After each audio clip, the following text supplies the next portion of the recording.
हे ईश्वरा सर्वांना चांगली बुद्धी दे, आरोग्य दे, सर्वांना सुखात आनंदात ऐश्वर्यात दे, सर्वांचं भलं कर, कल्याण कर, रक्षण कर, आणि तुझे गोड नाम मुखात अखंड राव.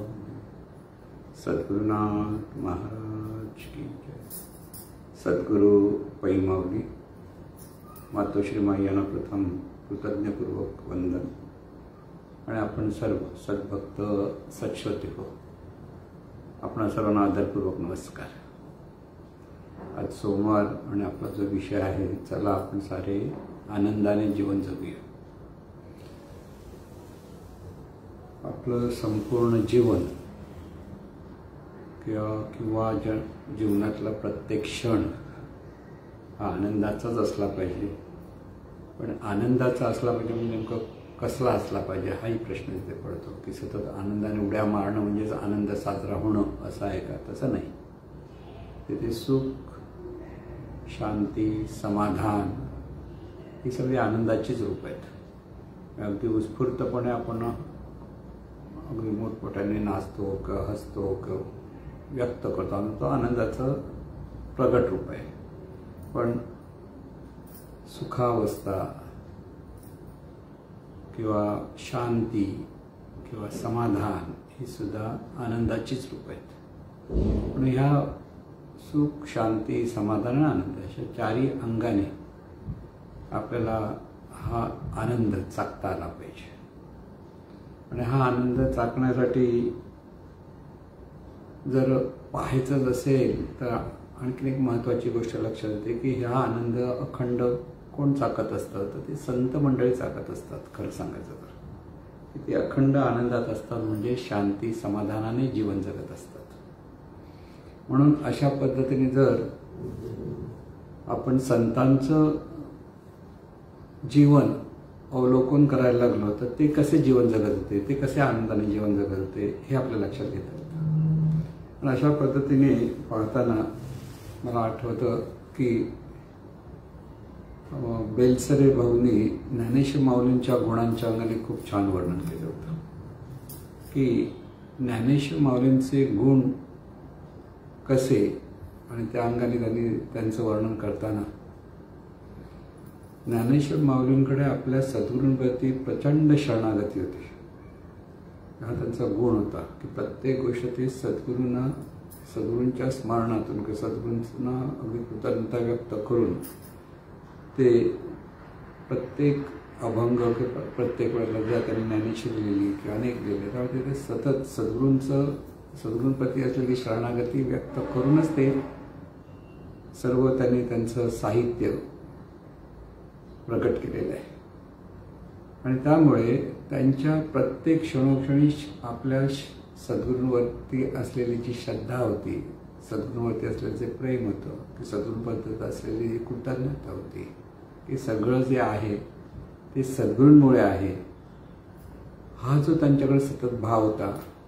आणि तो भाव आपण धारण केला पाहिजे हे पहिलं महत्त्वाचं लक्षात ठेवायचं. कारण शरणागतीशिवाय विनम्रता नसते, शरणागतीशिवाय कृतज्ञता नसते, की शरणागतीशिवाय माझं तुझं जे असतं ते शरणागतीमध्ये ते सगळं विरून जातं आणि सगळं परमेश्वरामुळे किंवा सद्गुरूमुळे आपलं जीवन चाललेलं आहे हा बोध असतो. म्हणजे त्या अहंकाराचा लवलेश राहत नाही. खरं सांगायचं म्हणून शरणागती ही अध्यात्मामध्ये अतिशय महत्त्वाची आहे. पण आपल्या जीवनामध्ये सुद्धा, व्यावहारिक जीवनामध्ये सुद्धा ज्यावेळेला आपण विनम्र असू, कृतज्ञ असू किंवा इतरांबद्दल आदरपूर्वक सन्मानाने बोलायला लागू, तर तिथे ती आपल्या जीवनात ती प्रगट होत असते. म्हणून सद्गुरूंप्रती जी शरणागती एवढ्यासाठी असते की त्यांच्यामुळे आपल्याला हे जीवन जगण्याची कला आत्मसात झालेली असते, की जीवन जगण्याची जी काही गुही आहेत ती आपल्याला कळत असते. आणि त्यामुळे तिथे आपण अतिशय नम्रतेने सद्गुरूंना स्मरण करतो, सद्गुरूंचं काही सद्गुरूंना नमस्कार करतो, काही सद्गुरूंच्या मार्गदर्शनाप्रमाणे जीवन जगण्याचा जो प्रयत्न करायचा असतो तिथे प्रथम म्हणजे शरणागतीच असायला. म्हणून ज्ञानेश्वर माऊलींकडे सर्वात महत्त्वाचा जो गुण होता तो म्हणजे त्यांची आपल्या सद्गुरूंप्रती असलेली शरणागती. आणि म्हणून स्वतः इतके ज्ञानी असून सुद्धा म्हणजे आश्चर्यकारक आहे त्यांचं जीवन पाहायला गेलं तर, की अगदी 6व्या वर्षी चांगदेव 65 चांगदेव महाराजांना मार्गदर्शन केलेलं, 16व्या वर्षी ही ज्ञानेश्वरी लिहिणं, की ज्ञानेश्वरी प्रगट होणं, सांगणं आणि इतकं सूक्ष्मपणे भगवद्गीतेचं जे भावार्थ त्यांनी त्यांच्या शब्दात जो मांडला आहे ते अलौकिक आहे. आणि असे हे ज्ञानी संत आपल्या सद्गुरूंना नितांत शरणागत होते, अगदी अत्यंत नम्रपणे त्यांच्यासमोर राहत होते. आणि ही शरणागती आपल्या जीवनामध्ये नम्रता आणते, कृतज्ञता आणते. सर्वांप्रती आपण जे आपलं जे वागणं असतं ते वागणं सामंजस्याचं असतं, समत्वाचं असतं. म्हणजे ह्या सगळ्या गोष्टीतून आपल्या सद्गुरूंना शरणागत होऊन सर्वांची आपलं जी वागण्याची पद्धत असते ती बदलते.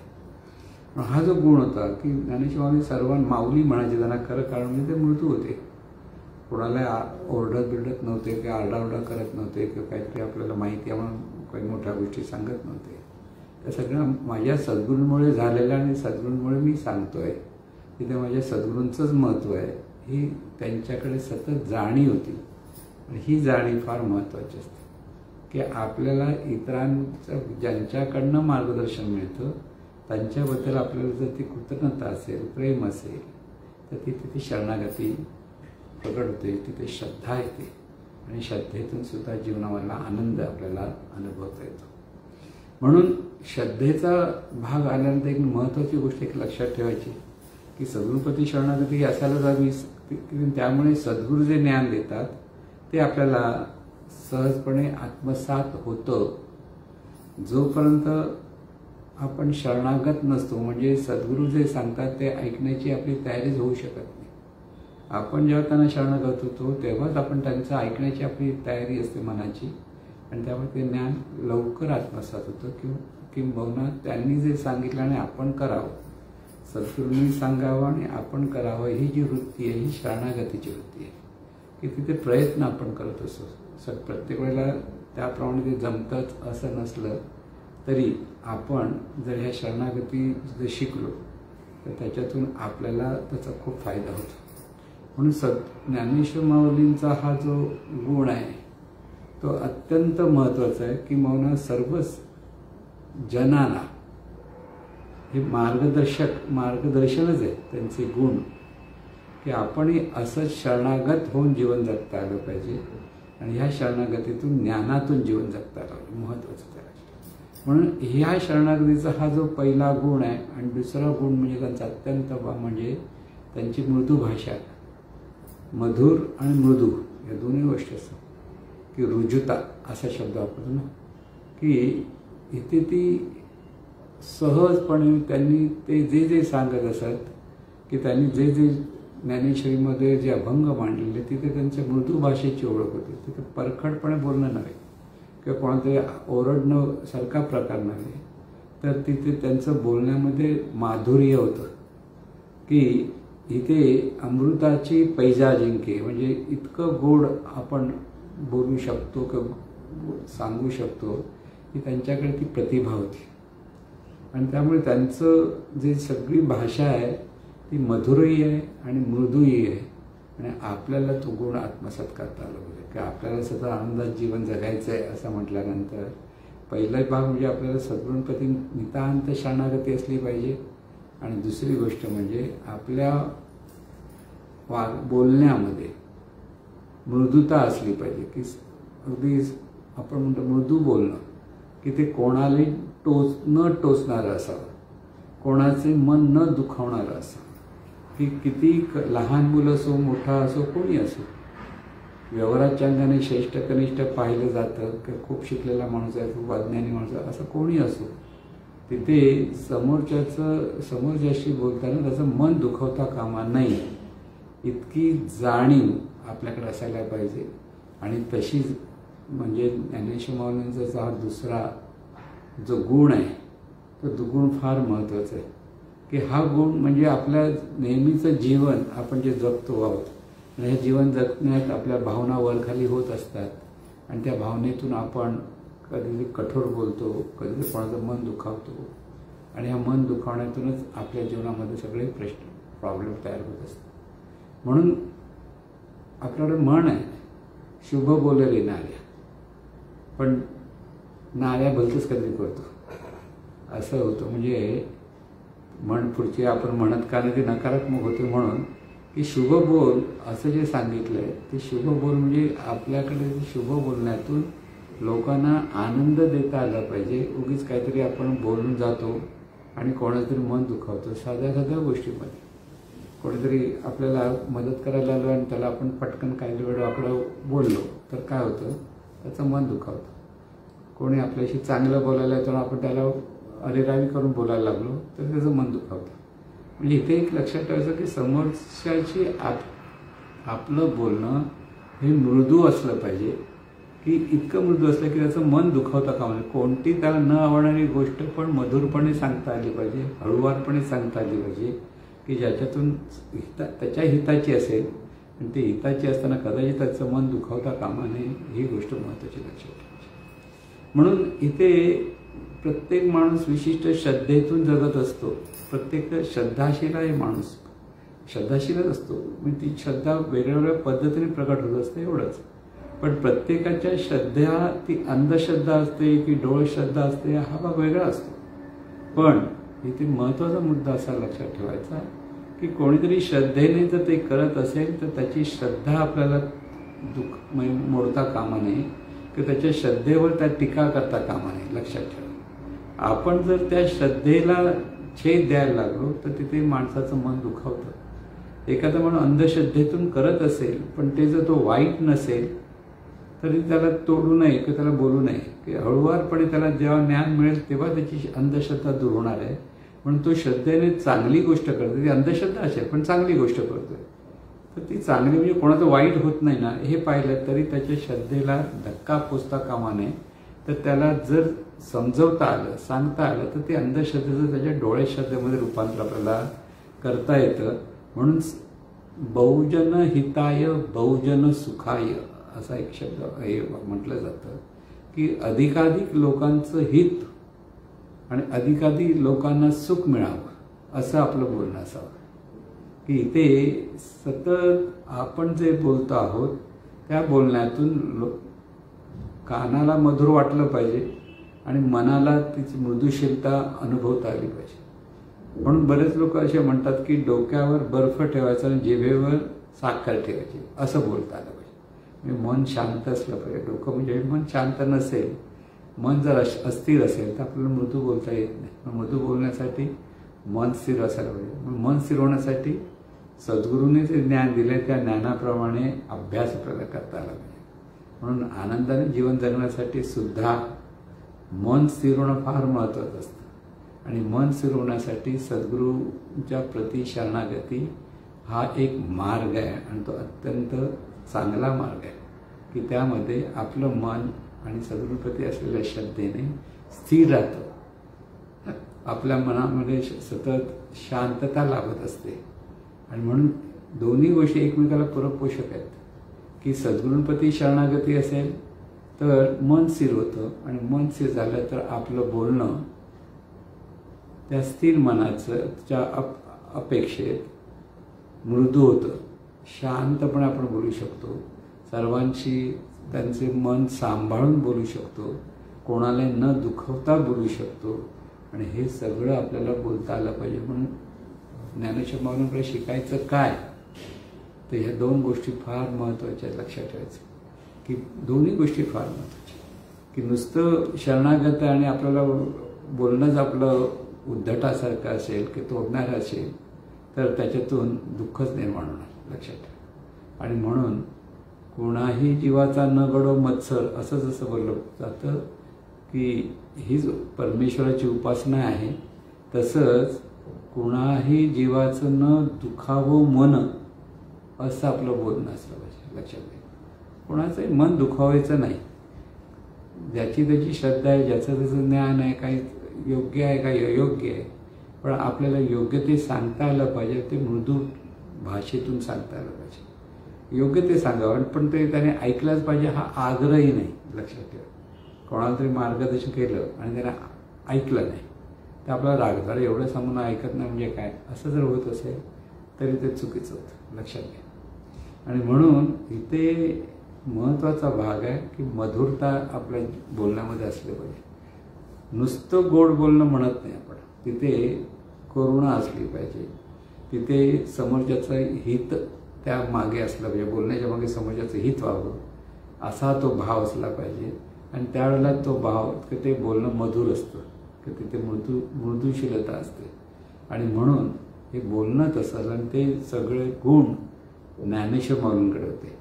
म्हणून ज्ञानेश्वर माऊलींना इतकी वर्ष झाल्यानंतर सुद्धा आपण त्यांचं स्मरण करतो. 800 वर्षापूर्वी ज्ञानेश्वर माऊलींचं आयुष्य आपण पाहिलेलं आहे की त्यांनी ज्ञानेश्वरी लिहिली वगैरे सगळं माहिती आहे. अजूनही त्यांच्याप्रती आपल्याला का भक्तिभाव आहे, का अगदी देवाचा अवतार म्हणून आपण त्यांना आता त्यांचं स्मरण का करतो, कारण त्यांचे असलेले सद्गुण.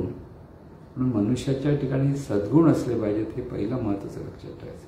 म्हणून त्या सद्गुणासाठी हा दुसरा जो गुण आहे ते मृदू बोलणं, मधुर बोलणं हा महत्त्वाचा लक्षात ठेवा. काही लोक गोड बोलतात आणि फसवतात, असं फसवणारं बोलणं असू नये. लक्षात ठेवा. पण काही लोक उगीच तुमच्याशी खूप गोड बोलायला की तुम्हाला डायरेक्ट बापरे हा गोड का बोलतो एवढा, काहीतरी त्याचा हेतू वेगळा दिसतो असं असतं. आणि अशा हेतूने पण लोक गोड बोलून फसवणारे लोक असतात. म्हणून नुसतं गोड बोलणं नव्हे तर तिथे गोड पण असलं पाहिजे आणि सर्वांच्या हिताचं असलं पाहिजे. म्हणून हितवर्धक जर बोलणं असेल तर ते मधुर बोलणं असतं किंवा गोड बोलणं असतं, हा महत्त्वाचा मुद्दा. म्हणून आपलं बोलणंच आणि या बोलण्याकडे आपलं सतत लक्ष असलं पाहिजे. कारण मनामध्ये जर सर्वांच्या हिताचा विचार असेल तर आपलं बोलणं मधुर होतं. लक्षात ठेवा. जर नाहीतर खोटेपणा असतो गोड बोलण्यात, कारण नावाला गोड बोलतात आणि फसवतात. अशी गोष्ट आजकाल व्यवहारामध्ये आपण पाहत असतो.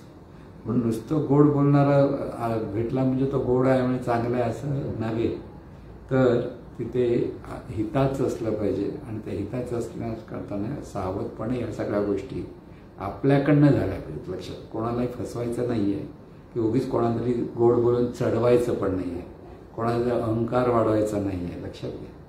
तर वस्तुस्थिती लक्षात ठेवून तिथे मधुरता आपल्या बोलण्यामध्ये असली पाहिजे.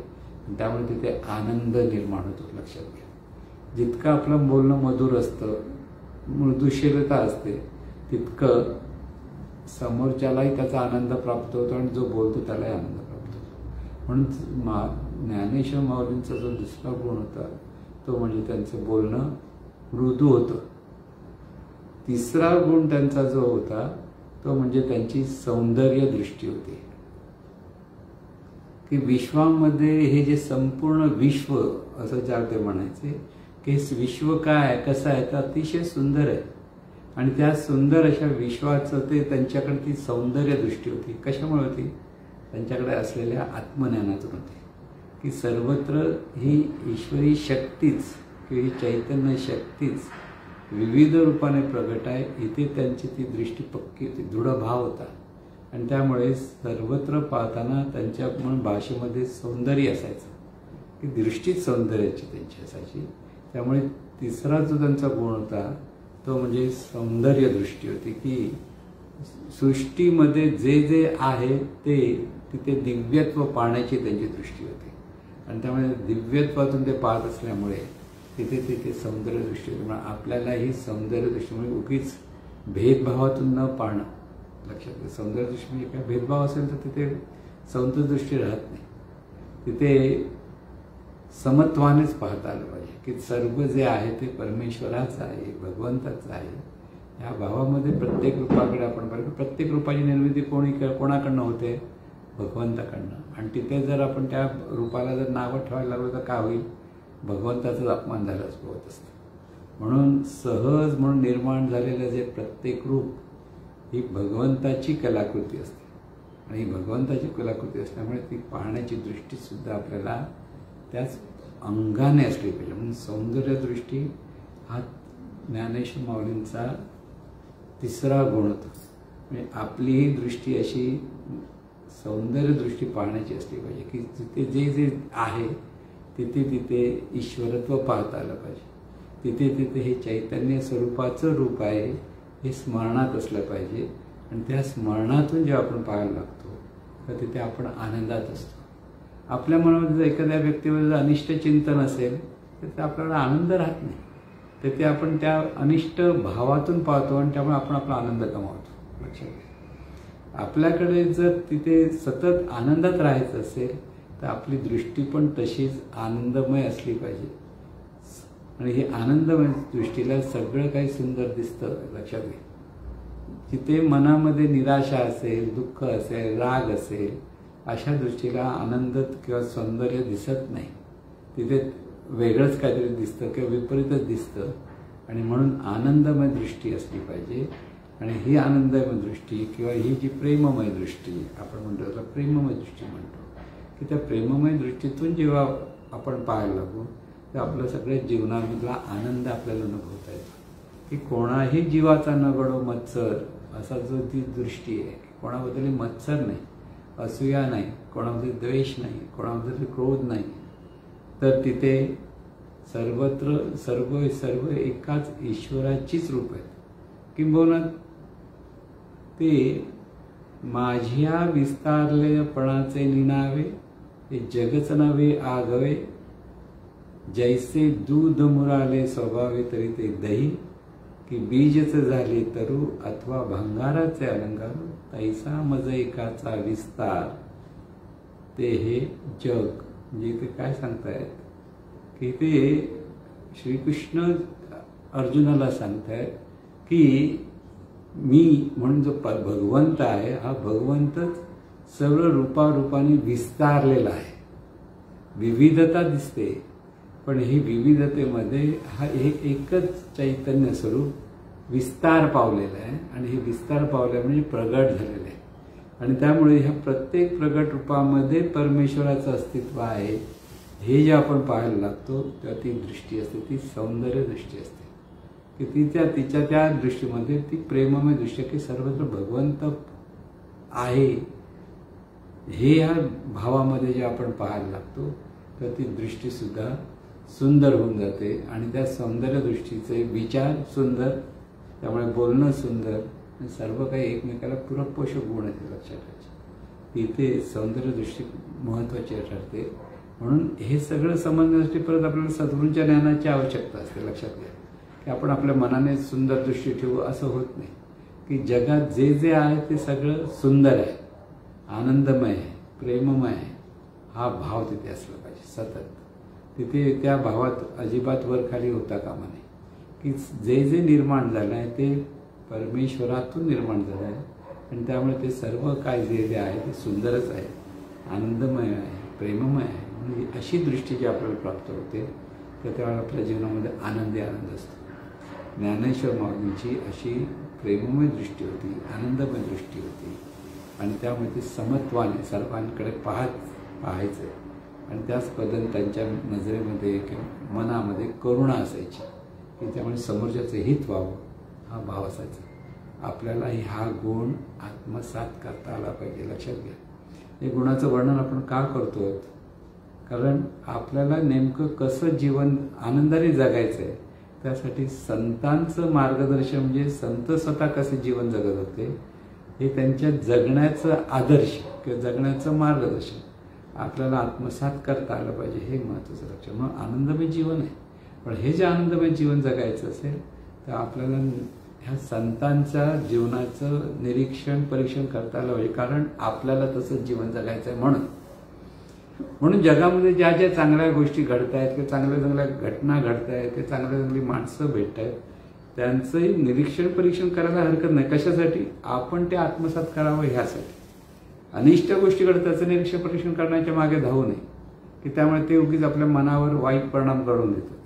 पण चांगल्या गोष्टी ज्या ज्या जगामध्ये घडत असतील त्यांचे स्पंद आपल्या जीवनात जर प्रकट होतील तर आपल्याला आनंद होत असतो. म्हणून 3 गुण जे महत्त्वाचे त्याच्यात सगळ्यात चौथा गुण महत्त्वाचा म्हणजे ज्ञानेश्वर माऊली हे नामयोगी होते. नामयोगी म्हणजे त्यांनी नामस्मरणाचा स्वतः अखंड नामस्मरण ज्ञानदेवा मौन जपमाळ अंतरी धरुणी श्रीहरी जपेसला, म्हणजे इतकं नाम त्यांच्याकडे अखंड होतं की ते सहजपणे तिथे नाम चालू राहिलेलं आहे असं ते जे सांगतायत हरिपाठामध्ये, तर त्याचा अर्थच ते की तो त्यांचा अनुभव ते सांगत असतात. म्हणून नामस्मरण जर पुन्हा पुन्हा गा, की पुन्हा पुन्हा नामस्मरण म्हणजे नामामध्ये त्यांचं मन गुंतलेलं असायचं. हे मन नामामध्ये रममाण होणं म्हणजे नामस्मरण. नामामध्ये म्हणजे परत लक्षात ठेव, नामामध्ये म्हणजे त्या ईश्वरत्वामध्ये, की ही जी नाम हे ईश्वराचं स्मरण करण्यासाठी आहे आणि त्या स्मरणामध्ये ते सतत असायचे. हा त्यांचा चौथा गुण, महत्वाचा गुण आहे. लक्षात ठेवा की आपल्या मनामध्ये सतत जर आपण नामस्मरण करत राहू तर त्या नामस्मरणाच्या गोडीने आपलं जीवन आनंदमय होते. पण हे नामी अभेद ह्या भावामध्ये असलं पाहिजे, हे लक्षात ठेवायचं. की नाम म्हणजे नुसते शब्दोच्चार नव्हे, नाम म्हणजे नुसतं उच्चार केला तर नाम जप होतो, पण नाम म्हणजे ईश्वरी शक्तीचं स्मरण, ते स्मरण भान आणि भावातून प्रकट झालं तर ते खरं म्हणजे देवाचं स्मरण असतं. तिथे देवच होऊन जातं. त्या स्मरणातून नाम घेणारा देवच होऊन राहिलेला असतो. पण ते होऊनच नाम घ्यायचं असतं.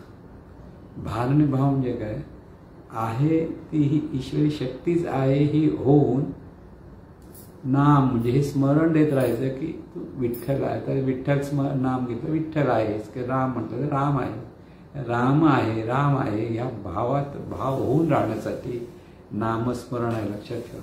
आणि म्हणून हा नामस्मरण जे संत मार्गदर्शन हरिपाठातून त्यांनी मार्गदर्शन केलेलं आहे की सर्वत्र ही ईश्वरी शक्ती कशी नांदते, त्या स्मरणातून नाम घे. म्हणून हे ज्या नाम घेशील त्या तुझ्या जीवनाचं कोट कल्याण होईल असं ते स्वतःच्या अनुभवातून मार्गदर्शन करत असतात. म्हणून हे सगळं जे गुण आहेत ते गुण आत्मसात करणं फार महत्त्वाचं असतं. आणि हे गुण आत्मसात करण्यासाठी काय करायला, आपल्याच ठिकाणी आपलं निरीक्षण परीक्षण करणं महत्त्वाचं असतं. आपल्या ठिकाणी आपलं चुकतं हे जेव्हा कळतं तर तिथे लगेच आपल्याला आपणच क्षमा मागून घेता आली पाहिजे आणि तिथे परत ती चूक दुरुस्त करण्याचा प्रयत्न केला पाहिजे. एकच चूक पहिली समजली तर ती क्षमाशील, त्याची क्षमा करणं योग्य ठरतं. पण तीच चूक पुन्हा पुन्हा जर आपण करत असू तर तिथे क्षमा करण्यासारखी काही गोष्टीच राहत नाही, खरं सांगायचं. म्हणून निरीक्षण परीक्षणातून आपल्या ठिकाणी ज्या चांगल्या वाईट घटना घडतात, चांगला वाईट बोलणं असतं, चांगला वाईट विचार असतात, तिथे चांगलेच विचार की चांगलंच बोलणं, चांगलंच आचरण हे आपल्याकडे असलं पाहिजे. आणि हे जर असेल तर आपल्याला आनंदमय जीवन जगता येतं. संतांची जी शिकवण आहे ती त्यांच्या जीवनातून प्रकट झालेली असते. लक्षात घ्या. बोले तैसा चाले त्याची वंदावे पावले असं जे सांगितलं होतं त्याचा अर्थच तो आहे की ते बोलतात तसंच ते त्यांचं जीवन ते जगत असतात. आणि तसंच जीवन जगत असेल तरच ते संत असतात. नाही नुसते बोलतात आणि स्वतः तसं जीवनच जगत नाही असं म्हटलं तर कसं होईल. तर तिथं कोणी त्यांचं मार्गदर्शन घेतलं नसतं. म्हणून त्यांचं जे जीवन होतं ते त्या ज्ञानातून जीवन जगत होते, कारण त्याच्यातून त्या आनंदमय जीवन जगत होते.